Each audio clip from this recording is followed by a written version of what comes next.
Alors, on va commencer ce débat.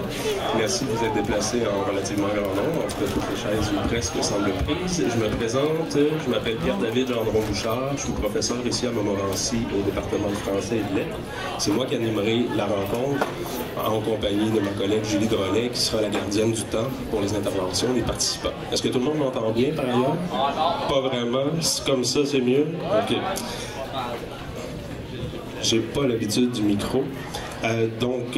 D'abord, laissez-moi souligner, avant qu'on passe au cœur des choses, la Journée internationale de la femme, en ce 8 mars. Vous verrez tout à l'heure que ça aura une incidence sur le déroulement de la période de questions pour qu'on vive ça concrètement.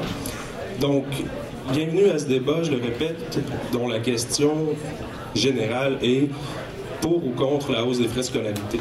Ce débat est organisé par l'Association des étudiants et des étudiantes du Collège Montmorency en collaboration avec le syndicat des enseignantes et des enseignants du Collège Montmorency. Donc, pour mettre les choses un peu en contexte, au printemps dernier, le gouvernement de Jean Charest a annoncé une hausse des frais de scolarité de 325 $ par année sur 5 ans pour une hausse totale de 1 625 $ en 2016. Ça représente une augmentation de 75 % par rapport à aujourd'hui.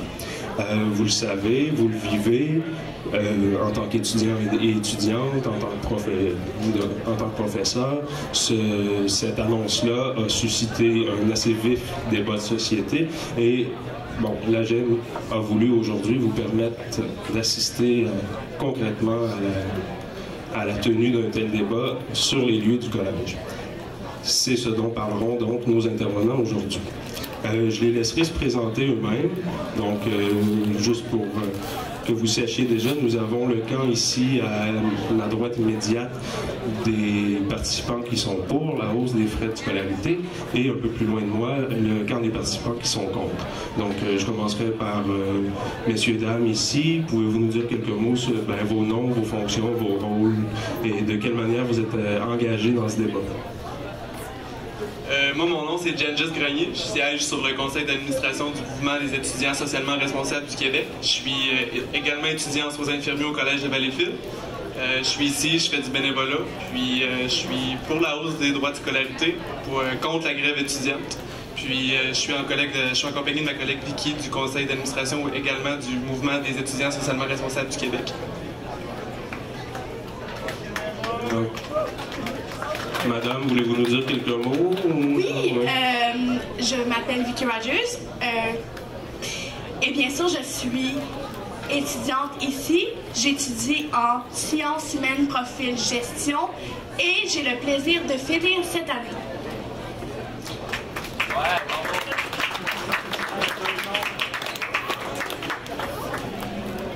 Bonjour, Léo Bureau-Blouin. Je suis originaire du cégep de Saint-Hyacinthe et je suis actuellement président de la Fédération étudiante collégiale du Québec, qui est une fédération qui rassemble 23 institutions collégiales au Québec pour un total d'environ 80 000 étudiants cégepiens.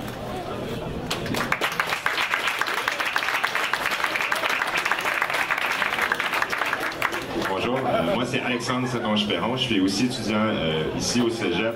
Je suis en sciences humaines profil monde et je coordonne le comité de mobilisation contre la hausse des frais de scolarité. Et je suis aussi pour la grève.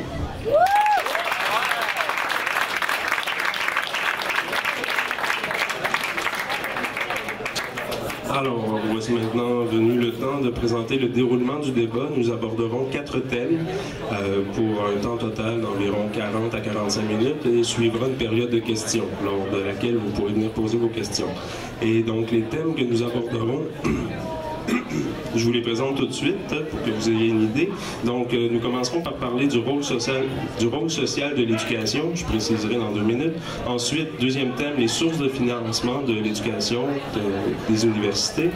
Troisième thème, la représentativité des associations étudiantes. Et le quatrième, choix des moyens de pression lorsqu'on les veut. Donc, la façon dont ça se passera, c'est que pour chacun des thèmes, chaque équipe prendra la parole à tour de rôle. Chaque équipe disposera de 5 5 minutes pour faire valoir son point de vue. Chaque équipe aussi a la responsabilité de diviser le temps de parole. Un seul membre de l'équipe peut prendre les 5 minutes. Vous pouvez aussi parler 2 minutes et demie chaque. C'est vous qui gérez le temps de réponse. Et donc, pour la première question, par exemple, ce sera le camp du contre la hausse qui commencera à répondre. Ensuite, pour la hausse, la deuxième, ce sera l'inverse. Est-ce que c'est clair pour tout le monde? Et ça alternera comme ça jusqu'au dernier thème. Donc, et Julie, avec ses cartons, indiquera aux intervenants lorsqu'il reste 30 secondes à leur tour de parole et lorsqu'il faudra conclure. Et messieurs, dames, je vous demande lorsqu'il faudra conclure, de conclure. Sinon, je me ferai modérateur. Donc, j'espère que nous aurons un débat dans la bonne foi, l'ouverture et le respect des interlocuteurs. J'ai confiance. Alors, allons-y tout de suite. Nous entendons souvent dans les médias, dans les reportages qui parlent de l'opposition ou au contraire de l'appui à la hausse des frais de scolarité, la question de l'éducation comme investissement personnel et individuel ou comme droit. Donc, ça pose la question du rôle social de l'éducation. Est-ce que l'éducation est avant tout un investissement ou est-ce que c'est un droit? Donc, j'aimerais vous entendre articuler votre réflexion sur la question en commençant par messieurs. Donc, on est rassemblés ici aujourd'hui parce que le gouvernement de Jean Charest veut augmenter de 75 % le coût d'une année universitaire. Pour donner un ordre de grandeur, une session par une année à l'Université de Montréal, par exemple, coûte en ce moment environ 3 000 $. Le gouvernement aimerait que d'ici 5 ans, il en coûte environ 4 700 $. Dans un premier temps, c'est important d'évaluer quels vont être les impacts de cette augmentation, non seulement sur nous, les étudiants, mais également sur l'ensemble de la collectivité. Pour beaucoup d'étudiants, ça peut vouloir dire plus d'heures de travail rémunérées, puisque le salaire minimum n'aura pas soudainement explosé. Or, les étudiants travaillent déjà tous en moyenne environ de 15 à 20 heures semaine. Et selon plusieurs études, il s'agit d'un seuil qu'il ne faut pas franchir, parce que si on dépasse de 15 à 20 heures semaine de travail tout en étant aux études, eh bien ça compromet les études et ça peut augmenter le décrochage scolaire chez beaucoup d'étudiants. Pour beaucoup d'autres, ça peut vouloir dire une augmentation de l'endettement étudiant. Or, les étudiants sont déjà endettés en moyenne de 14 000 $ à la fin de leur baccalauréat. Et il y a beaucoup d'études qui démontrent, encore une fois, que plus on augmente l'endettement des étudiants, plus on retarde nos projets de vie, par exemple la fondation d'une famille, l'achat d'une première maison, ou encore, par exemple, le développement entrepreneurial pour fonder une entreprise. Parce que si on sort de l'université avec 20, 30, 40 ou 50 000 $ de dette, c'est pas vrai qu'on peut partir dans la vie du bon pied. Et surtout, pour les étudiants qui sont moins chanceux, qui viennent de milieux socio-économiques plus faibles, ou dont les parents de la classe moyenne ne sont pas admissibles au prêts et bourses, ça peut vouloir dire carrément de ne pas fréquenter l'université.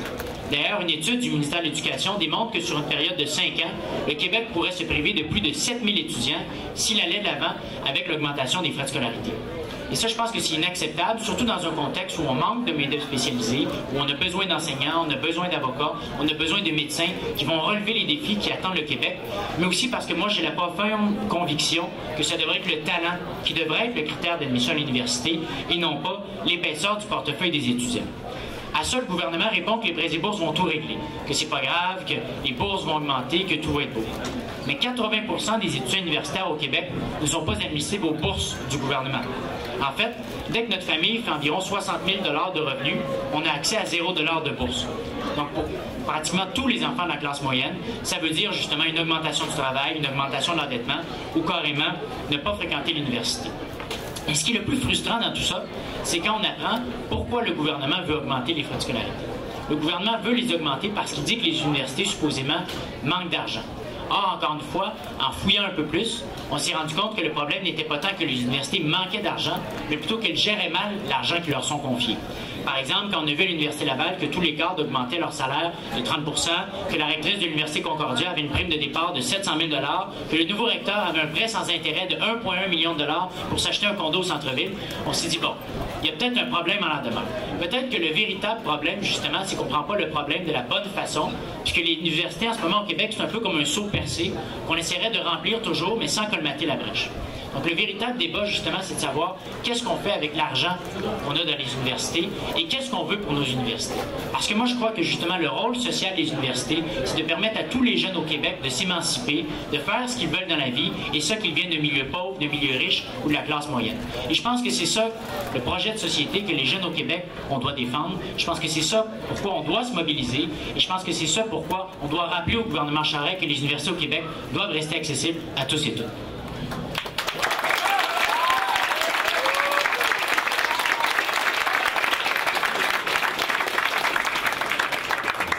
Comme Léo l'a souligné, l'éducation est un droit. Comme il l'a souligné, c'est rentable pour une société d'investir en éducation. En plus, le gouvernement nous dit qu'il n'y a pas d'argent. Chaque dollar investi dans un diplômé en rapporte 5,3 en taxes et impôts. Et ça, c'est le Conseil des ministres de l'Éducation du Canada qui dit ça. Donc, le rassemblement des différents ministres de l'Éducation. Donc, ça, c'est plus rentable que la Caisse de dépôt et de placement, par exemple. Donc, c'est quelque chose de rentable. C'est rentable économiquement et c'est rentable socialement pour une société. Lorsque une société est plus éduquée, elle a une main-d'œuvre plus qualifiée et c'est une plus-value pour les entreprises de venir investir ici et de développer notre économie. Et après ça, de retirer une juste part d'impôt de ces entreprises-là.